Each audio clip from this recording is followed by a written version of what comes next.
우리 개인 한 사람 한 사람의 신앙생활이 전적으로 말씀에 달려 있습니다. 여러분, 어떻게 한 사람이 신앙생활을 시작합니까? 예수 안 믿는 사람이 어떻게 하면 예수 믿고 신앙생활을 시작합니까? 안 믿으면 죽어 있는 거지요. 그 속에 하나님의 말씀이 들어가고 성령이 열쇠할 때 중생이 일어나는 거예요. 새 생명이 태어나는 거지요. 그때부터 이 사람이 신앙생활을 시작하는 겁니다. 그러니 신앙생활의 시작이 말씀에 의해서 이루어진다. 말씀이 들어갈 때 중생에서 새 생명 태어나고 신앙생활을 합니다. 그러면 태어난 새 생명은 어떻게 자랍니까? 하나님의 말씀을 통해서 자랍니다. 힘을 얻고 세상을 이기고 죄를 이기고 고난 가운데서 승리하는 성숙이 이루어진다는 겁니다. 그러니 우리 신앙생활이 전적으로 말씀에 달려있다. 말씀에 의해 시작되고 말씀에 의해서 이루어지니까 말씀에 달려 있습니다. 교회도 그러합니다. 우리는 교회의 부흥을 원합니다. 교회의 부흥이 뭡니까? 수적으로 증가하면 부흥이겠습니까? 물론 그런 면도 있지만 수평 이동해서 수적으로 증가했다면 부흥이라 하기 어렵습니다. 교회의 참된 부흥은 말씀의 부흥입니다. 말씀이 부흥하는 것, 말씀이 살아 역사하는 것, 그것이 바로 교회의 참된 부흥입니다. 오늘 읽은 본문 말씀은 바울이 에베소에서 한 2년간 복음 전하는 모습입니다. 여기 본문을 보면 처음에는 해당에서 전하다가 반대가 있어서 두란노 서원을 중심으로 말씀을 전하는데 말씀이 잘 퍼져나갔습니다. 헬라인이나 유대인이나 다 말씀을 들었다고 했습니다. 12절을 보면 놀라운 역사도 나타나는데 사람들이 바울의 몸에서 앞치마나 손수건을 취해가지고 와서 병든 사람에게 덮어주면 병자가 나았습니다. 악기도 물러갔습니다. 놀라운 역사들이 나타난 거지요.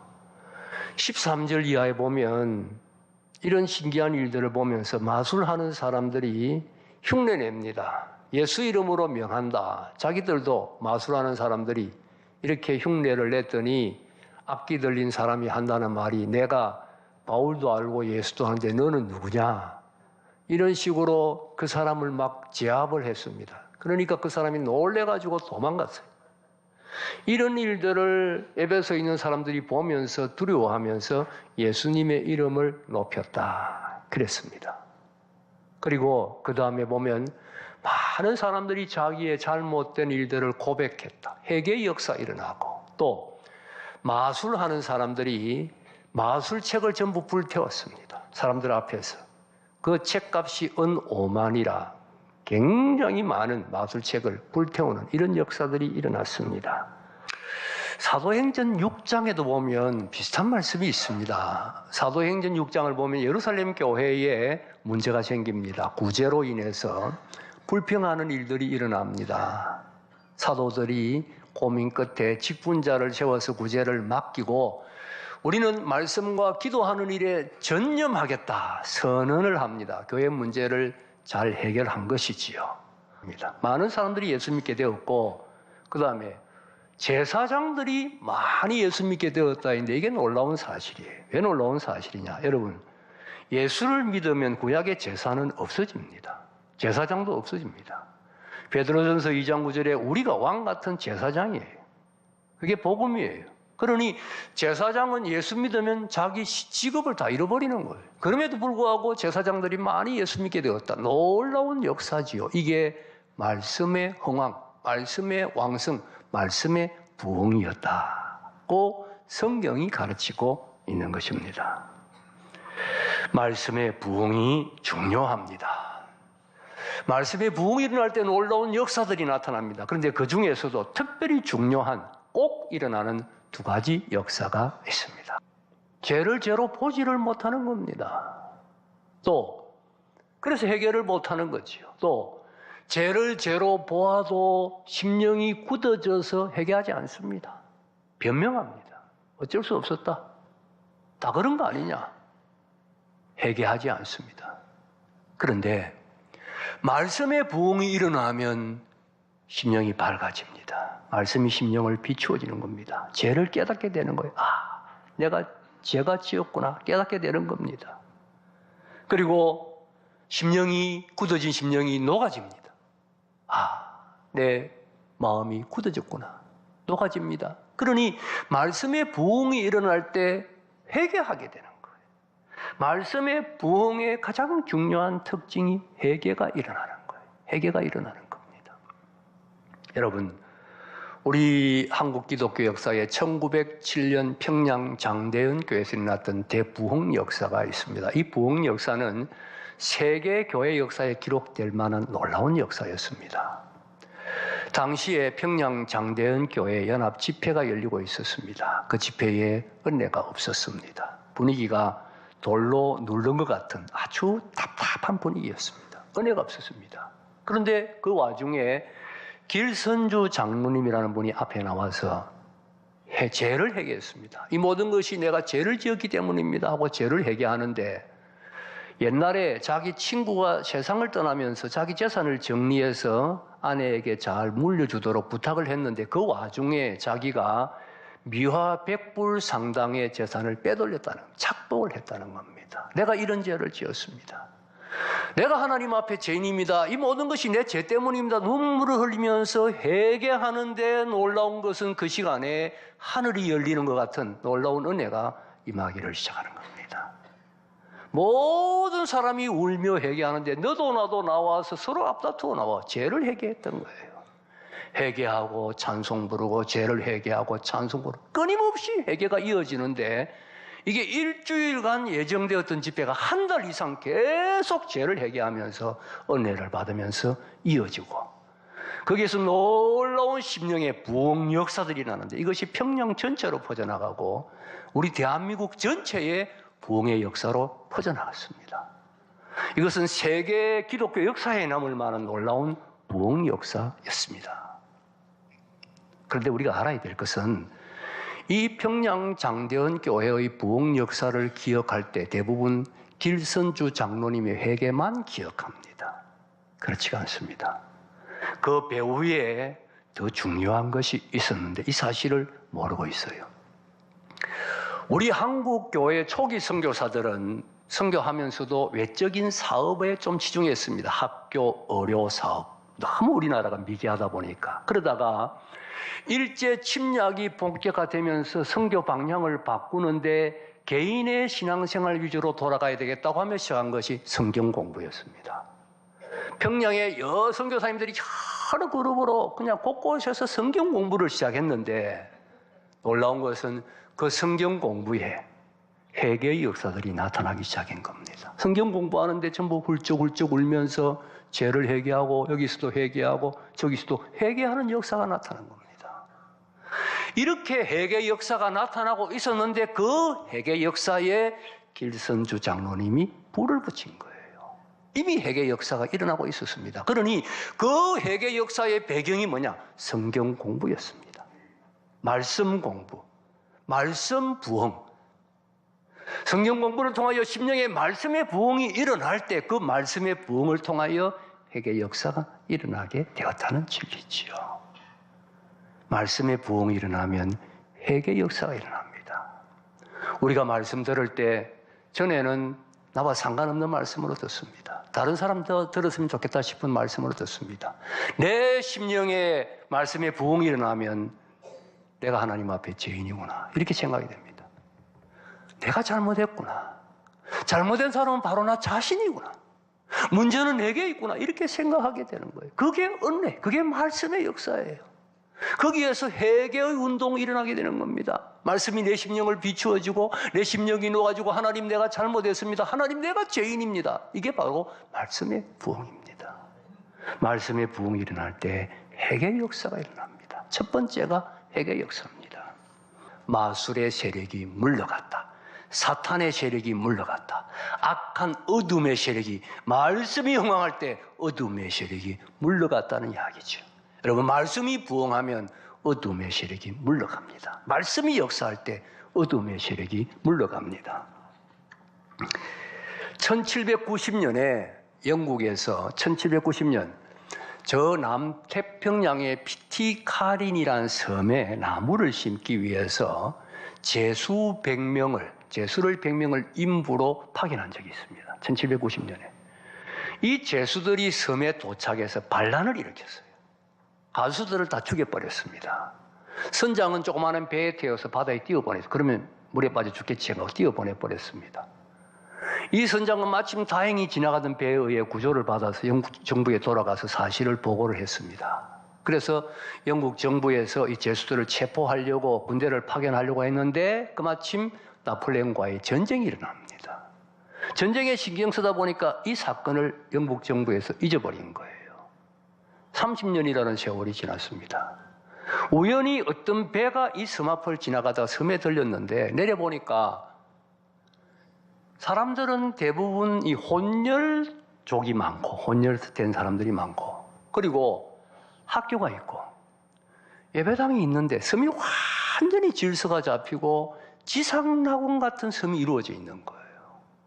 존 애덤스라는 사람이 있는데 이 사람이 섬의 목사요 왕과 같은 자리에서 섬을 다스리고 목회를 하고 있는 모습을 보았습니다.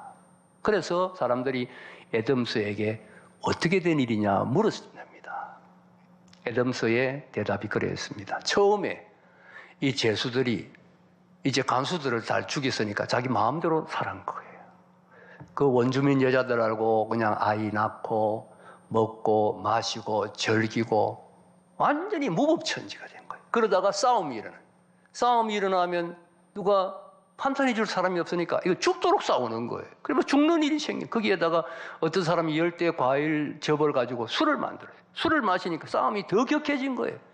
그래서 먹고 마시고 아이 낳고 죽이고 이런 생활이 반복되는데 이런 지옥 같은 생활 가운데 애담스라는 사람도 같은 생활을 하고 있었습니다. 그런데 이 사람이 자기가 낳은 아이를 하루는 가만히 쳐다보니까 기가 막힌 거예요. 우리 이러다 다 죽을 텐데 이 아이들은 앞으로 어떻게 될 거냐 생각해보니 기가 막힌 거예요. 앞이 안 보이는 거예요. 그때 이 애담스에게 자기가 고국을 떠나올 때 어머니가 준 성경책이 생각난 거예요. 그 책이 있을까 찾아보니까 배낭 속에 성경책이 있는 겁니다. 성경책을 읽기 시작했습니다. 성경책을 읽는 애덤스의 눈에 눈물이 흘러내리기를 시작합니다. 성경의 말씀을 통하여 이 사람이 새 사람이 되었습니다. 은혜를 받았습니다. 그때부터 애담스가 복음을 전하기를 시작했습니다. 아이들을 모아놓고 글을 가르치고 성경을 가르치기를 시작했습니다. 사람들이 그동안에 싸우고 무질서한 생활에 지쳐 있었는데 마침 애담스가 복음을 전하니까 다 복음을 받아들이게 되는 거예요. 그래서 그 무질서한 섬에 질서가 잡히고 학교가 세워지고 예배당이 세워지고 그 완전히 지옥 같은 섬이 지상낙원으로 변화되었다는 이야기입니다. 단 한 번 성경의 능력으로 말씀의 능력으로 말씀이 역사할 때 그 모든 악한 세력들이 다 물러가고 그 섬이 지상낙원이 되었다는 이야기입니다. 여러분 오늘도 말씀이 부흥하면 악한 세력 물러갑니다. 마술의 세력, 사탄의 세력, 어둠의 세력이 물러가고 하나님 나라가 이루어집니다. 여러분 내 마음에 어둠의 세력이 있습니까? 내 힘으로 이거 물리치기 어렵잖아요. 내 마음속에 말씀이 충만할 때 이 어둠의 세력이 다 떠나가는 거예요. 음란한 세력이 있습니까? 말씀이 충만하면 음란한 세력이 떠나가게 되어 있습니다. 말씀이 역사해야 됩니다. 말씀이 역사해야 됩니다. 우리 사회도 마찬가지예요. 우리 사회의 어둠의 세력이 얼마나 많습니까? 동성애의 세력, 이슬람 세력, 이단 세력 이런 세력들이 교회마다 한국 교회에 말씀이 흥황할 때 말씀이 부흥할 때 물러가게 되는 거예요. 말씀이 부흥할 때 악한 세력이 물러가게 되는 것입니다. 우리의 소망은 오직 말씀에 있습니다. 말씀이 능력으로 역사해야 합니다. 그러면 말씀의 부흥이 어떻게 하면 일어납니까? 우리 본문을 가만히 보면 말씀의 부흥은 오직 성령님의 주권적 역사예요. 성령님이 주권적으로 역사했습니다. 그러나 일반적으로 말씀의 부흥이 일어나기 위해서 우리가 해야 할 일이 있습니다. 이렇게 하면 말씀의 부흥이 일반적으로 일어납니다. 첫째는 말씀의 은혜를 사모하는 겁니다. 말씀의 부흥은 말씀의 은혜를 사모하는 곳에서 일어납니다. 제가 서울에 있을 때 어떤 기도원에서 설교해달라는 요청을 받았습니다. 그 기도원은 큰 기도원인데 순복음 계통의 기도원이었습니다. 여러분, 제 설교가 순복음 스타일입니까? 아니잖아요. 그래서 제가 이 사람들이 어떻게 나를 설교해달라고 부탁을 했을까? 당장에 거절하는 것은 예의가 아닌 것 같고 하루 좀 생각해 보겠다고 답을 한 후에 기도해 보니까 제 마음에 하나님 주신 생각이 목사가 설교해달라고 하는데 무슨 뭐 교당 가릴 거 뭐 있느냐, 가서 설교하라, 그런 생각이 들더라고요. 그래서 가서 제가 설교를 했는데 놀라운 것은요, 제가 섬기는 교회에서보다도 더 말씀의 역사가 강하게 일어나는 거예요. 설교를 하는데 말씀을 빨아들이는 것 같아요. 제가 그렇게 말씀의 은혜가 역사하는 설교 별로 많이 없을 정도로 말씀이 놀라운 역사를 일으키는 거예요. 그래서 제가 그 기도원에 제가 탈진으로 사면할 때까지 3개월에 한 번씩 가는 고정 설교자가 됐습니다. 그런데 제가 설교를 잘해서가 아니었어요. 이유가 있었습니다. 그 설교를 처음에 부탁할 때에 나가실 때 이 방에 들려서 안수기도를 해 주십시오. 제가 하겠다 그랬습니다. 그래서 설교 마치고 그 방에 들어가니까 한 20명쯤 앉아 있는데 기도 제목을 들고 있더라고요. 제가 기도 제목을 보고 안수를 하는데 기도 제목을 보니까 저는 췌장암입니다. 저는 대장암 말기입니다. 저는 간암 말기입니다. 저는 위장암 말기. 전부 그런 제목이에요. 그런데 여러분 보세요. 그러니까 이런 분들이 설교를 들을 때는 그냥 안 들어요. 정말 사모하는 거. 어떠하든지 그 말씀을 붙들려고, 그 말씀을 붙들고 은혜 받아서 내가 일어서려고 정말 사모하는 마음으로 말씀을 듣기 때문에 그런 사모하는 마음이 있을 때 말씀의 역사가 일어나더라는 거죠. 말씀은 여러분, 전하는 사람도 중요하지만 듣는 사람 중요합니다. 듣는 자 편에서 은혜를 사모할 때 말씀의 역사가 일어나는 거예요.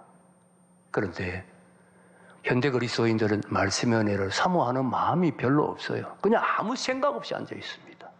여러분, 아무리 비가 많이 와도 그 비받을 그릇을 뒤집어 놓으면 그 속에 비가 들어가지 않습니다. 그렇지 않습니까? 내 마음문이 닫혀 있으면 은혜가 역사할 수 없는 거예요. 내가 마음문을 활짝 열고 은혜 받고 싶습니다. 하나님 은혜 받기를 원합니다. 사모해야 돼요. 사모할 때 하나님이 그 심령에 은혜를 채워주시고 그 심령에 말씀의 부흥이 일어나는 겁니다. 다윗이 시편 107편 9절에 말씀했습니다. 한번 읽어보겠습니다. 시작. 그가 사모하는 영혼에게 만족을 주시며 줄인 영혼에게 좋은 것으로 채워주심이로다. 사모해야 만족을 주시고 줄여야 채워주는 거예요. 안 줄인데 어떻게 채워줍니까? 배가 안 고픈데, 사모하지 않는데 어떻게 채워줄 수 있습니까? 여러분, 자녀들이 곧 학교 마치고 집에 오면 엄마가 저녁을 딱 준비해 놓습니다. 그런데 이 아이가 집에 오는 길에 떡볶이 사 먹고 잔뜩 군것질했습니다. 집에 와서 저녁 먹습니까? 배가 안 고픈데. 안 먹잖아요. 배가 고파야 되는 거예요. 줄여야 되는 거예요. 사모해야 되는 거예요. 여러분, 적어도 우리가 하나님 말씀 들을 때, 주일날 설교를 들으면 이 하나님의 말씀에 내 일주일의 생활에 성패가 결정난다. 내가 말씀 은혜 받으면 일주일 승리하고 은혜 받지 못하면 일주일 실패한다. 이런 자세로, 일주일에 내 삶의 성패가 여기에 달려있다는 자세로 간절한 마음으로, 사모하는 마음으로 말씀을 들어야 됩니다. 그래야 할 때 내 심령 속에 말씀의 역사가 일어나는 거예요. 말씀의 부흥이 일어나는 겁니다. 사모하는 마음으로 말씀을 들어야 됩니다. 간절한 마음으로, 사모하는 마음으로 하나님, 내 심령에 말씀의 부흥이 일어나게 하여 주시옵소서. 우리 교회에 말씀의 부흥이 일어나게 하여 주시옵소서. 우리가 합심해서 간절하게 계속해서 끈질기 기도할 때 그 기도의 응답으로 하나님께서 말씀의 역사를 일으켜주는 겁니다. 간절한 마음으로 기도해야 됩니다. 여러분, 1973년도에 우리나라에 빌리그레암 전도 집회가 있었습니다. 100만 명, 그때 여의도에 큰 광장이 있었고요. 100만 명 이상이 모였고 3만 명 이상이 결실한 걸로 알고 있습니다. 놀라운 말씀의 부흥이 일어났지요. 그 빌리그레암 전도 집회가 한국교회 1970년대 성장의 기폭제가 됐습니다. 그때부터 한국교회가 이 성장하는, 말씀의 부흥이 일어나는 기폭제가 되었습니다. 그래서 제가 잊지 못하는 것이 있습니다. 그 전도 집회 하기 전에 몇 년 전부터 교회적으로 대한민국 전 교회가 그 일을 위해서 기도를 준비했습니다. 교회적으로 다 조직을 해가지고 몇 년 동안 기도했습니다. 그 기도의 결과로 빌리그레암 전도 집회의 말씀의 부흥이 일어났던 거예요. 기도해야 됩니다. 기도할 때, 기도하는 거기에 말씀의 역사, 말씀의 부흥이 일어납니다. 여러분, 세상 많이 변했습니다. 그러나 아무리 세상이 변해도 오직 말씀밖에 없습니다. 말씀만이 죽은 영혼 살려내고 말씀만이 우리에게 생명이 됩니다. 우리 개인의 살 길도 말씀에 있고 교회의 살 길도 오직 말씀에 있습니다. 말씀의 부흥이 일어날 때 회개의 역사가 일어나고 말씀의 부흥이 일어날 때 악한 세력이 다 물러갑니다. 말씀의 부흥을 우리가 간절히 사모하고 말씀의 부흥을 위하여 기도해야 합니다. 그리할 때 우리에게도 말씀의 부흥이 일어날 것입니다. 이것이 우리에게 복이 되고 우리 교회에 복이 되고 우리 민족에게 복이 될 것입니다. 진실로 말씀의 부흥을 사모하고 말씀의 부흥을 위해서 기도함으로 말씀의 부흥을 통하여 승리하는 우리 모두, 승리하는 우리 교회 될 수 있기를 주님의 이름으로 축복합니다. 기도하겠습니다. 하나님, 말씀의 부흥이 일어나야 합니다. 우리 개인의 소망도 교회의 소망도 오직 말씀의 부흥이 있습니다. 말씀의 부흥이 일어날 때 회개의 역사가 일어나고 말씀의 부흥이 일어날 때 악한 세력이 물러가고 하나님 나라 확장됩니다. 주님, 말씀의 부흥을 사모하게 하시고 말씀의 부흥을 위해 기도하게 하여 주시옵소서. 진실로 우리 심령에 우리 교회에 말씀의 부흥이 일어나 말씀의 은혜와 말씀의 능력으로 승리하는 우리 모두 되게 하시고 승리하는 우리 교회 되게 하여 주시옵소서. 예수님 이름으로 기도드립니다. 아멘.